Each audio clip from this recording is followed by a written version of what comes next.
Bonjour et bienvenue sur la chaîne Projet Ventilo. Et aujourd'hui, on reçoit Félix de la chaîne Félix de ton prénom, enfin de ton vrai nom, Félix Demurger, comment on prononce, Démurger, on pardon?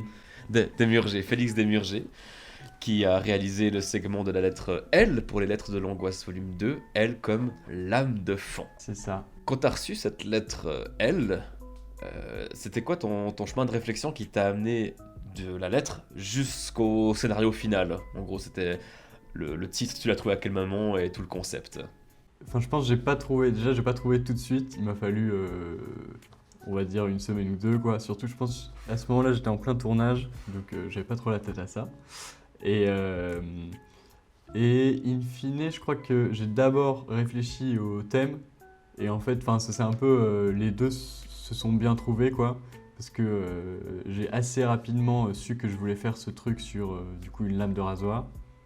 Et du coup, j'ai tout de suite vu ça coller avec la lettre L, donc j'étais en mode ah bah let's go, c'est le, c'est le bon thème quoi.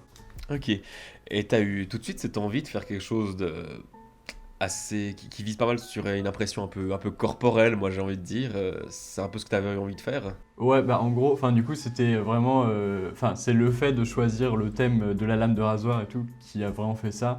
Parce qu'en gros, enfin déjà, moi je m'étais vraiment coupé très très salement avec une lame comme ça.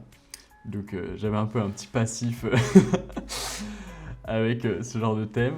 Et même, tu vois, et du coup, j'ai un rasoir là, comme dans le film, où faut changer la lame direct. Et tu vois, les premières fois où j'ai changé la lame, tu l'as comme ça, et t'es en mode ah ouais, c'est vraiment, c'est un peu badant quoi. C'est bizarre, c'est comme quand tu te tiens au bord d'un précipice et tout, tu te dis, mais. Enfin, c'est un peu bizarre comme sensation. Et du coup, je me suis dit que j'avais envie de retransmettre ça dans un film. Et d'autant plus que ça m'a refait penser à un film de Scorsese, et qui est genre le premier court-métrage, je crois, de Scorsese. En tout cas, c'est un court-métrage de Scorsese, donc enfin, peut-être qu'il en a fait deux, donc ça doit être vraiment un des premiers, qui s'appelle The Big Shave. Et où du coup, t'as un mec comme ça qui arrive dans une salle de bain. Bah, c'est un peu la même esthétique, en plus, j'ai un peu piqué l'esthétique de Scorsese, où c'est genre très blanc, très chirurgical et tout. Et donc juste il arrive, il commence à se raser, tout se passe bien. Et là, il finit de se raser, on comprend pas pourquoi, il recommence à se raser. Donc là, il commence à se couper un peu, et il recommence de nouveau à se raser, et bref, à la fin, il meurt quoi. Et bon, désolé, j'ai spoilé le court-métrage, mais ça dure 5 minutes, donc je pense. Ça va. Et donc ça m'a un peu rappelé ça et tout. Et voilà. Et après, dans tous les films que je voyais que des rasoirs partout. J'étais en mode, ah mon dieu. Bah, c'est vrai que, alors ça me rassure parce que c'est exactement ce que j'ai vu à travers ton segment aussi, c'est ce côté, t'as cette lame de rasoir au bout de la main et ce serait si facile de te blesser, tu sais, t'as presque envie de jouer un petit peu avec pour t'y risquer un petit peu et comme tu dis avec cet appel un peu du vide aussi quand tu te tiens au bord d'un précipice. Ouais. Et je trouve que c'est très très bien retranscrit. Et du coup la lame qui apparaît dans le segment c'est une vraie lame de rasoir aussi. Ouais, c'est une vraie lame, mais j'avais genre j'ai poncé le bord, tu vois, pour pas que l'acteur se blesse, quoi. Mais du coup, pendant le tournage, j'avais trop peur de confondre une lame, je sais pas quoi, et qu'il commence à jouer avec une vraie lame qui coupe vraiment. Ça me rassure parce que je me suis dit bah, justement ça devait être assez galère de tourner avec cette lame de rasoir au bout de la main. Puis on voit justement qu'il joue pas mal avec, bah, déjà le long de son bras. Et puis ouais, je crois que c'est la scène qui m'a vraiment crispé le plus, dans le bon sens du terme. C'est quand il va retirer un petit bout qu'il a entre les dents avec la Ouais, lame de rasoir. Et ça j'ai tellement senti cette sensation de la lame qui glisse le long des dents qui est hyper désagréable.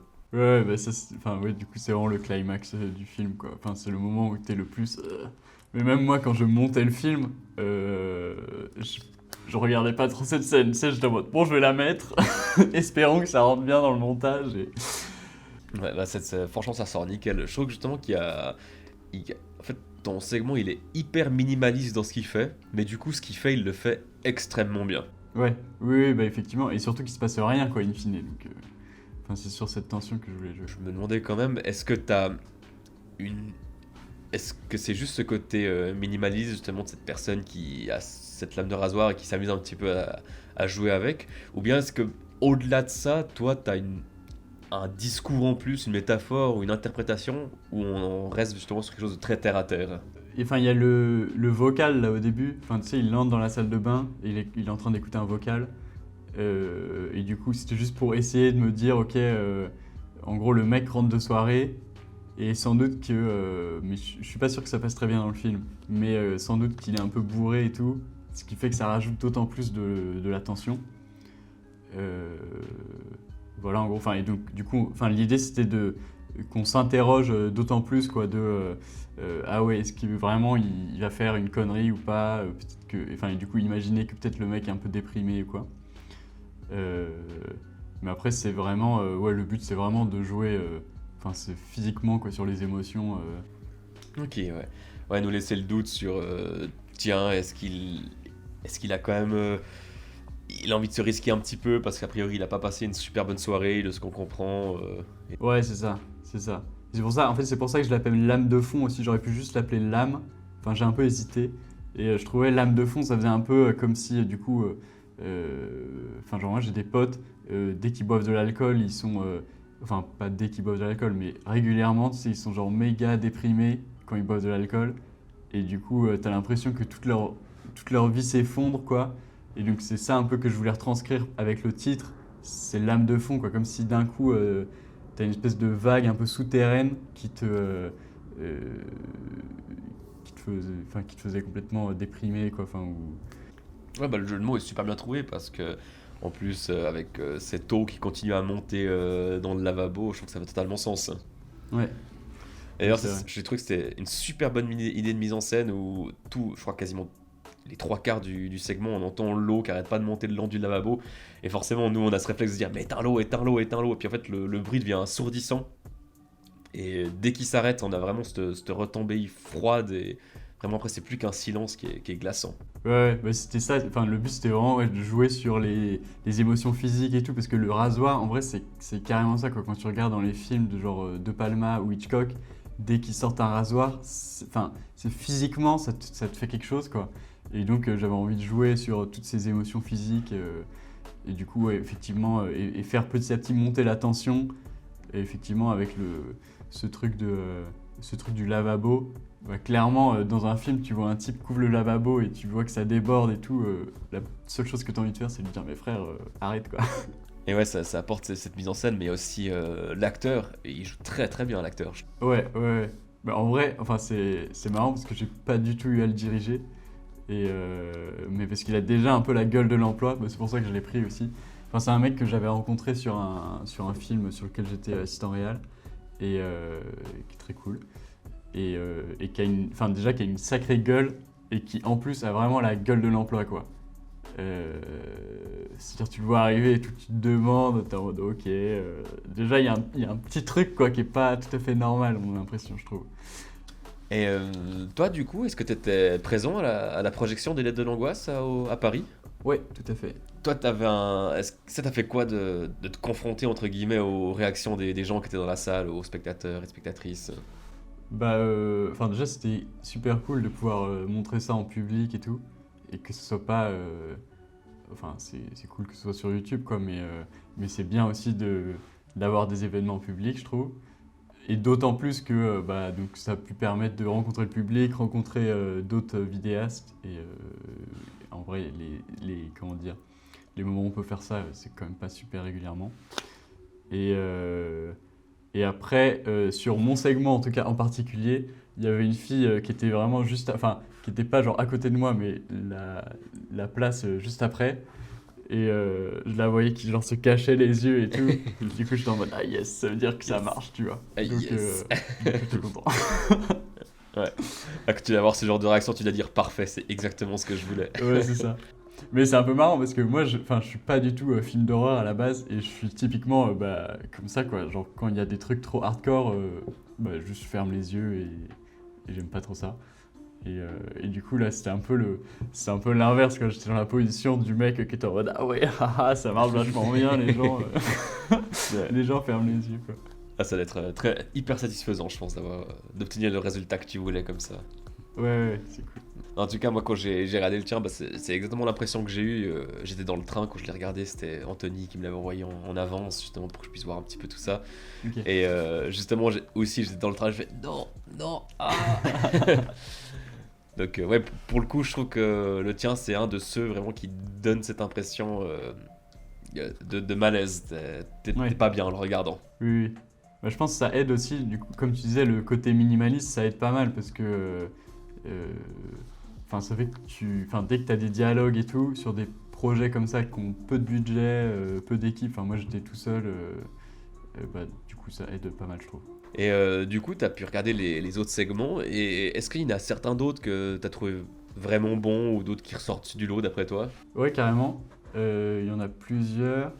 Alors déjà, il y a c'est le premier qui me vient en tête, mais il y a le dernier, là, Z. J'ai oublié quel était le titre, mais la lettre Z, où c'est un espèce de diapo photo quoi, en noir et blanc, avec une voix off par-dessus. Et j'ai trouvé ça excellent. Enfin, ça m'a beaucoup fait penser à...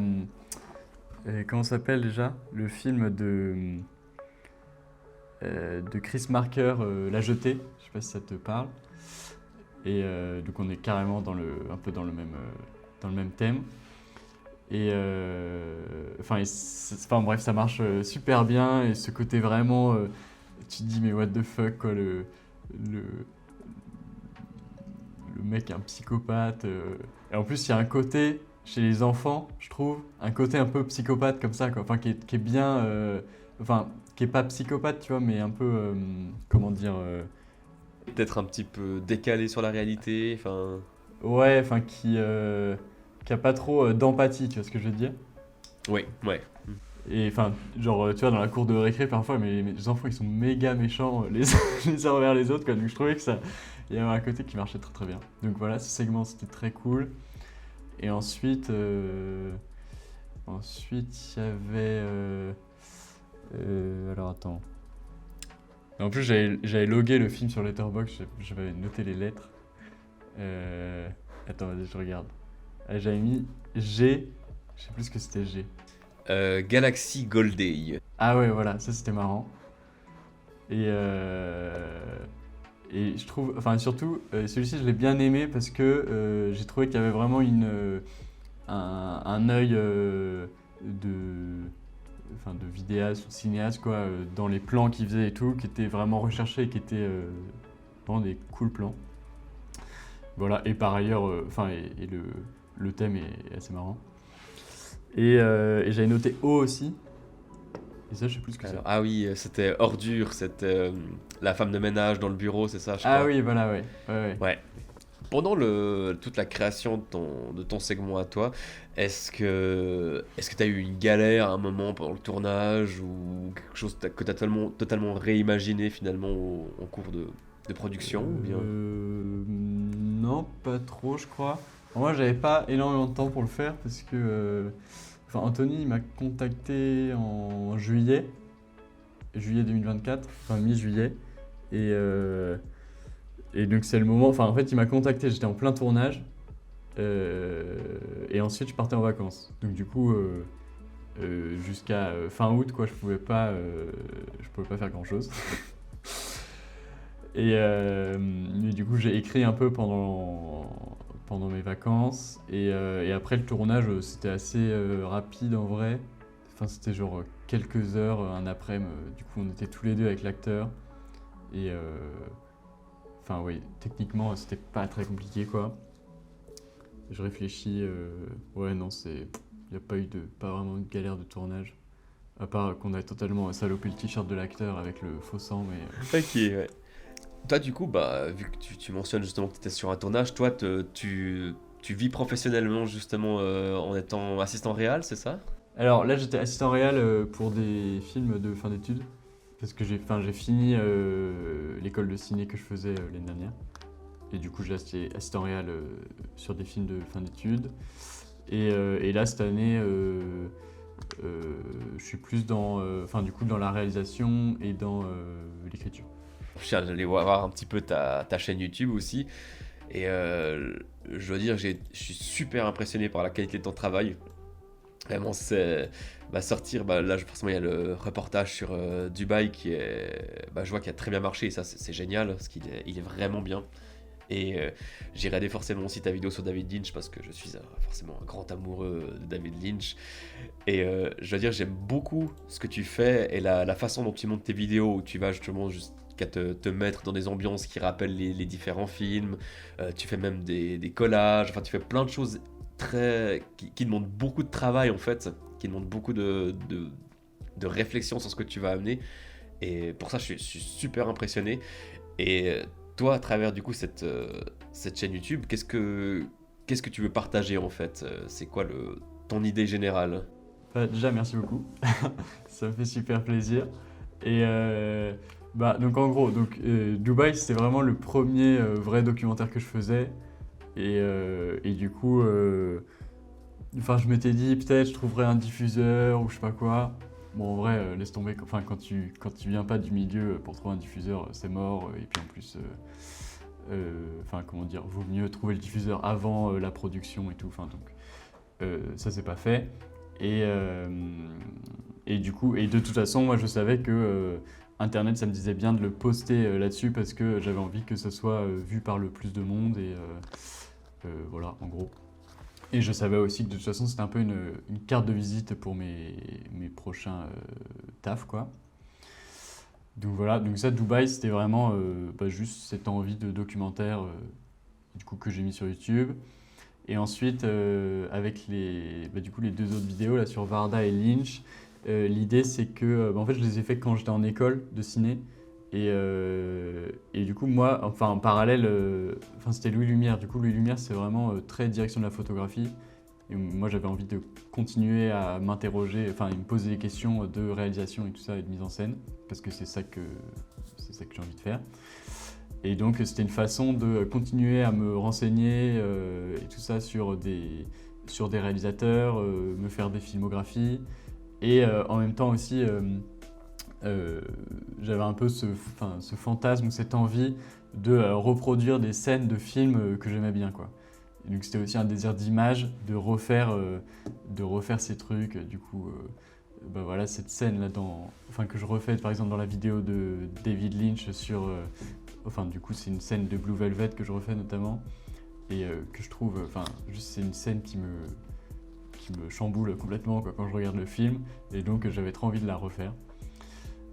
Voilà. Et du coup, l'idée, ouais, c'est. Aussi un côté, essayer de faire des vidéos sur des réals, mais de façon un peu pointue et vraiment comprendre ce qui fait l'essence d'un réal, sans forcément entrer dans des anecdotes très précises, mais plutôt de façon générale, quoi. Quand tu regardes tous les films de ce réal ou de cette réal, qu'est-ce qui ressort? Donc ça m'intéressait vraiment. Le côté. Du coup, c'est un peu le côté politique des auteurs, quoi, de la nouvelle vague. Et voilà. Et après, de façon générale, il n'y a pas vraiment de ligne édito, quoi, sur la chaîne vu qu'il y a 3 vidéos. Mais là, je bosse sur un nouveau docu qui va sortir bientôt. Et l'idée, c'est de continuer, du coup, en parallèle de mon taf dans le cinéma et l'audiovisuel, à faire des trucs sur ma chaîne pour continuer un peu à essayer de faire vivre une petite communauté. Voilà, en gros. Et toujours, quand même globalement, toujours autour du cinéma ou de l'écologie. Enfin, mon documentaire qui sort bientôt, je m'avance un peu, mais qui sortira un jour, ça traite de cette question justement du cinéma et de l'écologie. Et ce documentaire, du coup, tu vas le publier sur ta chaîne YouTube, c'est ça?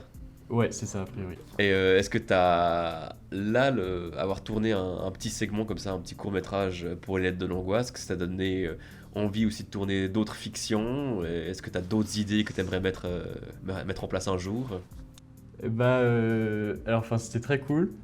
Et en fait, l'idée que ça m'a donné, l'envie que ça m'a donné, c'est d'essayer d'explorer un peu aussi, continuer un peu à explorer ce truc de perturber un peu physiquement le spectateur, quoi, à travers l'image et le son. Ça, j'ai trouvé ça assez fun. Alors que, du coup, en fait, en parallèle de ce court-métrage, j'en réalisais un autre.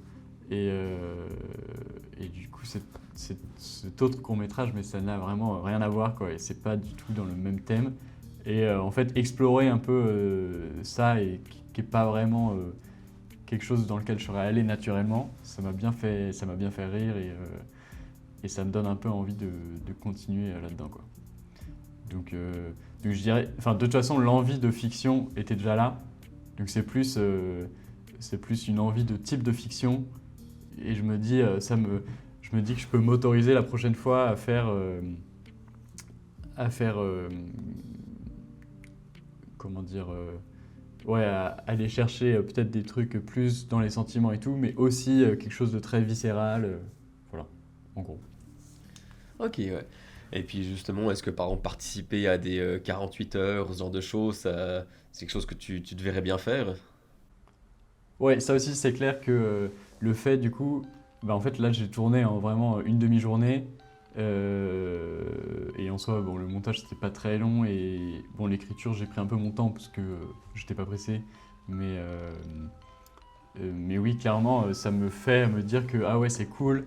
Le fait de très rapidement avoir des images, un film et tout, qui. Enfin, ouais, donc ça me donne bien envie de faire ça. Euh, Surtout que, enfin, du coup, en parallèle, les projets que je mène, à chaque fois, c'est plutôt des trucs euh, assez longs. Et donc, ouais, se dire que sur un week-end, t'as un film. Ouais, et puis le côté. Moi, j'aime beaucoup cette idée qui dit que par la contrainte naît l'imagination, et justement imposer. Vous avez 2 jours, vous avez une thématique. Moi, en tout cas, c'est le genre de truc qui me booste beaucoup. Donc, voilà, donc je me retrouve bien là-dedans aussi. Oui, oui, ça, c'est clair. Et là, typiquement, le fait que bah, j'aurais pu chercher une équipe et tout, mais d'un coup, ça aurait été beaucoup plus de taf, quoi. Euh, le fait d'être seul, de se dire ok, je vais faire ça avec un acteur et pas plus, bah, c'est vraiment. Enfin, ça m'a forcé à réfléchir aussi sur certains trucs.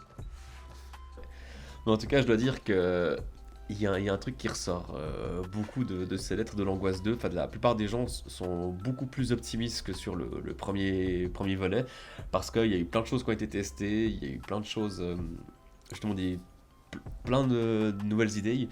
Et le tien, en tout cas, je trouve, fait partie pour moi de ceux qui fonctionnent le mieux, parce que par ce minimaliste, t'as apporté comment dire, j'ai envie de dire une crispation corporelle donc pour ça, bravo. Ouais, trop cool, merci. Mais ouais, c'est vrai que enfin, ça, c'est vraiment le truc pour lequel j'étais un peu impressionné, enfin, et heureusement surpris, quoi, pendant la projection. C'est qu'il y avait vraiment une grande diversité, quoi. Il y avait, il y avait quelques projets qui se ressemblaient beaucoup, mais il y en avait aussi plein qui avaient rien à voir les uns aux autres. C'est pour ça que je citais tout à l'heure la lettre Z, qui était vraiment un peu un ovni parmi les autres. Donc ça, c'est ça qui est chouette dans les projections de court-métrage, c'est de voir des trucs qu'on...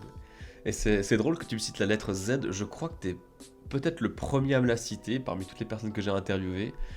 Mais c'est clair qu'il a une patte qui est assez folle, celui-ci. Et c'est intéressant de finir sur quelque chose d'assez original comme ça. Surtout que quand on compare sans vouloir faire mauvaise langue, quand on compare celui qui avait conclu le premier volet des lettres de l'angoisse, c'était celui qui était souvent le moins aimé parce que trop simple. Et là, avoir terminé sur quelque chose d'assez original, je trouve que ça conclut bien tout ça, en fait. Oui, oui, oui, carrément. Et ça laisse une note super positive. Bah écoute, pour moi, j'ai plus d'autres questions à te poser. En tout cas, je te remercie pour cette interview. J'espère que Bah, ça t'aura merci à plu de toi. pouvoir parler un peu de ton segment. Ouais, c'était très cool, merci. Et chouette projet d'interviewer tout le monde comme ça, je trouve que c'est vraiment très sympa. Je te remercie. Et puis, Merci beaucoup. vu que c'est encore le matin, profite encore de cette longue journée. Ça va.